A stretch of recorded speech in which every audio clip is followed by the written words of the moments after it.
Hello guys, welcome back. आज के video में हम देखेंगे कि आईएलटीएस एग्जामिनेशन होता क्या है, उसके पर्पसेस क्या है, test format and what are the sections. Second slide में हम देखेंगे that what are the scoring and band system, test duration and timing, test preparation, how you can score your desired band scores. So let's begin. First of all, let's talk about IELTS. IELTS is International English Language Testing System. This is an English proficiency test. That means आपके जो English की skills है, English language की जो skills है, ये examination assess करता है। And why it is important to give this examination? अगर आप अब्रॉड जाने का प्लान कर रहे हो, चाहे वो स्टडीज के लिए हो, चाहे आप वहाँ का लिविंग सोच रहे हो कि like in future you are going to live over there, that means PR का सोच रहे हो, तो ये examination you have to write. अगर आप पीआर के लिए सोच रहे हो तो आपका बैंड स्कोर जो नीड है वो 8777 मिनिमम है। इतना तो स्कोर होना ही चाहिए if you are primary applicant.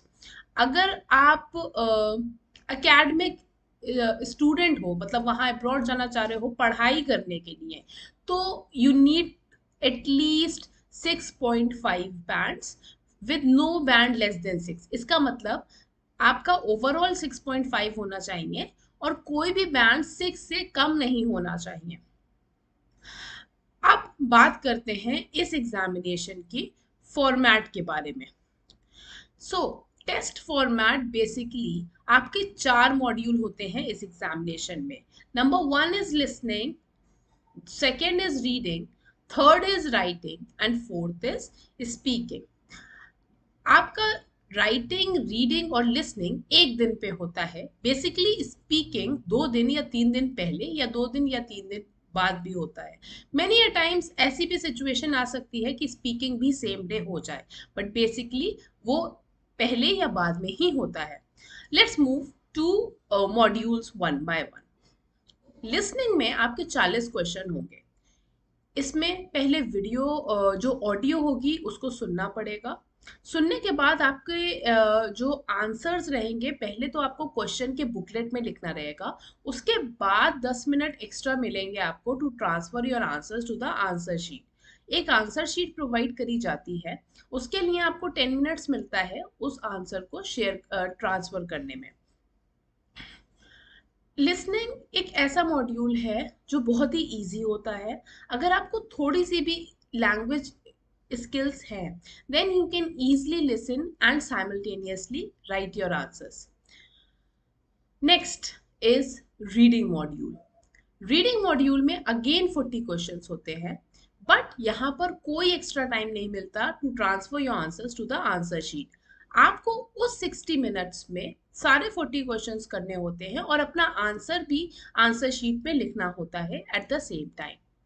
3 sections होंगे, चाहे आप जनरल लिख रहे हो टेस्ट या academic.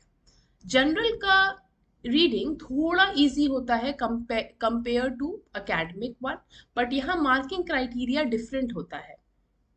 For instance if we will talk about academic में 3 पैसेजेस होंगे, 3 long passages will be there, और यहाँ पर भी जो आपके पैसेजेस होते हैं अरेंज होते हैं एक ऑर्डर में, पहले इजी, फिर इंटरमीडिएट, फिर difficult. Similar like that general में आपके 5 पैसेजेस होंगे और ये भी एक ऑर्डर में होते हैं, पहले इजी, फिर इंटरमीडिएट, फिर टफ। तो you should know the time management. Reading में टाइम मैनेजमेंट बहुत इंपॉर्टेंट होता है। Let's move to the third one, that is writing. Writing में 2 पार्ट होते हैं, that is task 1 and task 2।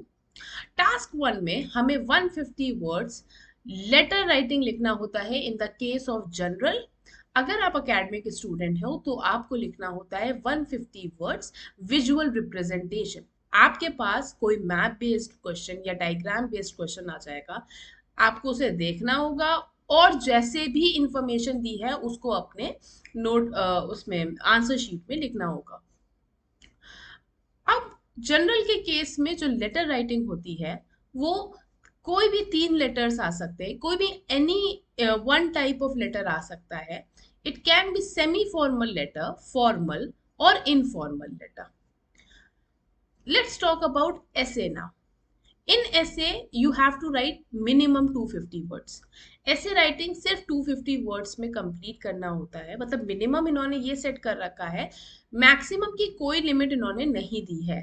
But try to wrap everything जो भी आपने लिखा है, और try करिए कि आप कोई भी अपना idea repeat ना करें या फिर कोई भी types of sentence और बहुत ज़्यादा vocabulary को repeat ना करें, so that you can give clear representation of idea. Let's talk about test preparation now.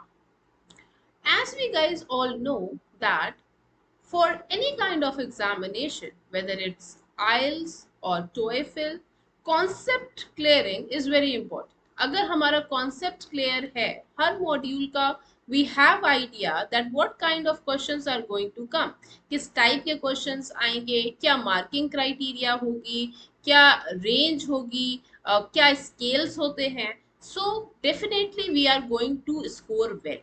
Similar like that, इस examination में भी जो 4 मॉड्यूल्स हैं उनकी प्रिपरेशन करने के लिए you need to know first कि कौन से टाइप्स के क्वेश्चंस आते हैं और क्या सेक्शंस होते हैं. जैसे रीडिंग में वी नो 5 पैसेज और 3 पैसेज आते हैं और ये भी अरेंज होते हैं in an order, easy, intermediate and tough. Similar like that listening में 4 सेक्शन होते हैं, fill up the blanks, multiple choice question, different kind of questions exercises are there.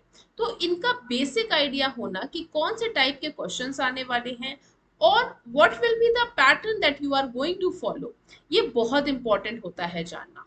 So in the upcoming videos guys, I will be telling you more about your test preparation, so stay tuned. Thank you.